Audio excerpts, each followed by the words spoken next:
Buonasera e ben ritrovati con il TG Flash di New Sicilia, di eseguiti i titoli più importanti del pomeriggio. Omicidio in piazza Mancini Battaglia a Catania. La vittima è Santoré, trentenne, ucciso da un parcheggiatore abusivo che operava quotidianamente davanti al bar 40, di cui Re era un dipendente. L'aggressione sarebbe avvenuta all'apice di una lite scoppiata per futili motivi.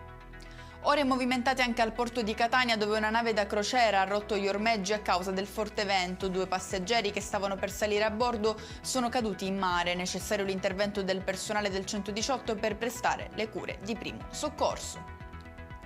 Buone notizie dal fronte finanziario per la Sicilia. Il report elaborato dall'agenzia di rating Moody's ha confermato il recente salto di affidabilità della regione, passata a un livello Baa3. Ad annunciarlo con soddisfazione il presidente Renato Schifani.